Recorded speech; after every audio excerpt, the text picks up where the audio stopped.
blank. Les blancs, nous on l'écrit en français forcément comme ça. Si je le mets en pluriel, les anglophones l'écrivent comme ça. The blanks.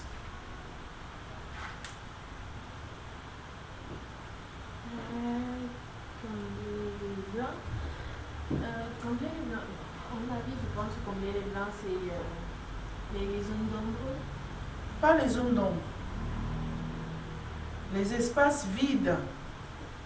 Pendant qu'on parle, boum, il y a un blank, il y a un vide. Moi, je suis en train de parler, ou alors, je dis, oh, cette question, elle est vraiment difficile. Hein. Vous me posez une question un peu... moi, je ne sais pas comment répondre à ce genre de questions. Et là, pap, vous ne dites rien, moi, je ne dis rien. Et ça, les blanks. Il faut les combler. Quand le client commence déjà à dire « je ne sais pas comment répondre à votre question », ou le prospect, ou l'interlocuteur tout simplement, comment on pourrait combler le blank?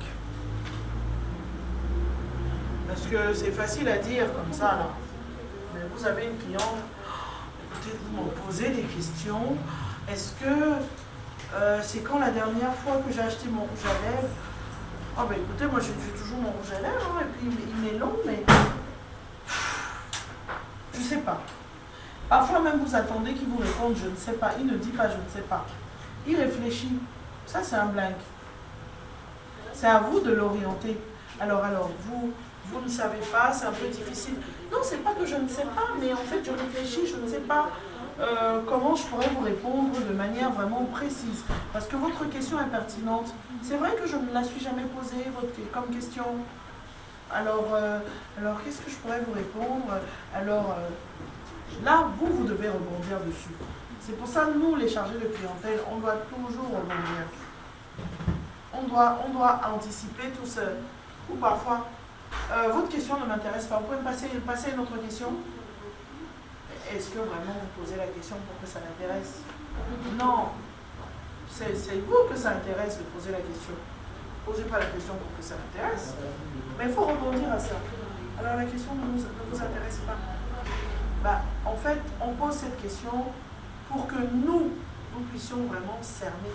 C'est une question quand même que vous êtes emmené à répondre parce que vous allez nous aider dans l'élaboration de notre produit. Alors je peux peut-être vous la poser autrement. Est-ce que vous avez comblé le blank? Parce que plus vous êtes en train de combler le blanc là, plus vous-même vous réfléchissez déjà à la façon dont vous pouvez reformuler la question. D'accord? C'est ça l'importance de combler les blanks. Alors si on récapitule, on a dit être sûr de soi, avoir l'attention de son interlocuteur, personnaliser l'argumentaire phonime, être dynamique et positif, écouter l'interlocuteur, combler les blancs. Si votre interlocuteur n'a pas de temps à vous consacrer,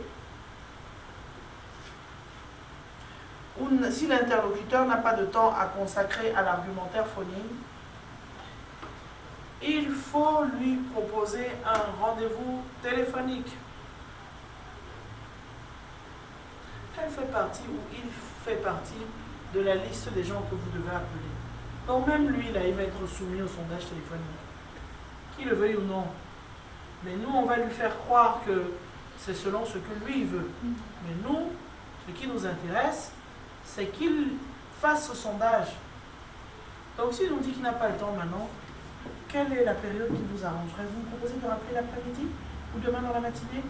Non, même pas demain. Demain, je serai absent. Et écoutez, en fin de semaine, vendredi, c'est mieux, d'accord? À partir de 10h. Vous verrez, je ne vous prendrai pas tout votre temps. En 10 minutes, en général, grosso modo, nous aurons terminé. D'accord? Je vous remercie de m'accorder du temps. Hop, on prend congé de lui. En sachant que vendredi, il s'est engagé à répondre à notre sondage téléphonique. D'accord? Argumenter l'efficacité d'un argumentaire téléphonique, d'un argumentaire phonique.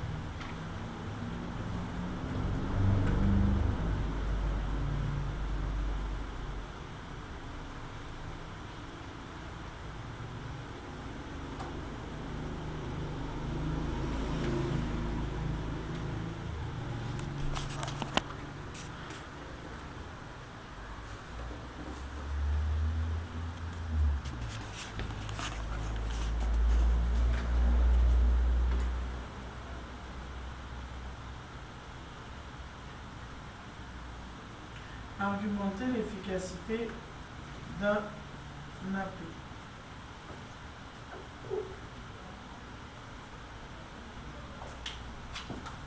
Et là, on va faire notre fameux tableau. Pour qu'un argumentaire phonique soit efficace, il faut savoir gérer toutes les situations.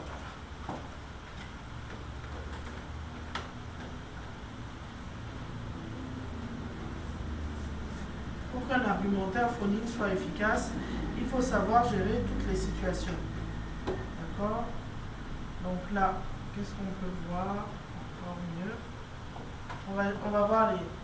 Je vous ai déjà dit que quand on était en centre d'appel, on avait un tableau avec les situations, si le client est chiant, si le client est... D'accord? Donc là, on va avoir particularité du client. On va faire, c'est juste 2 colonnes. Particularité du client. Ou prospect, bien sûr.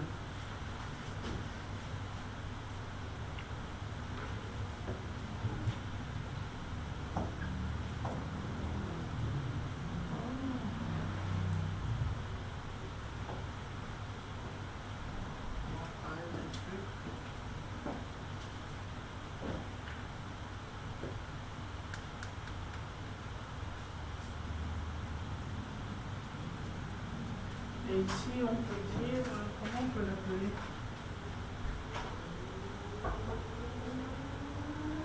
Attitude recommandée, selon les situations.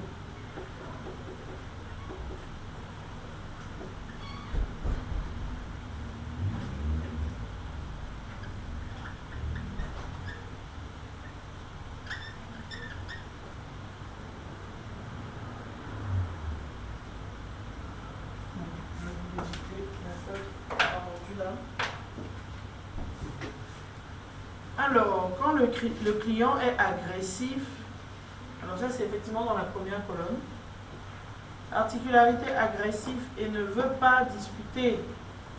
Ben, dis donc, pourquoi il a décroché le téléphone alors?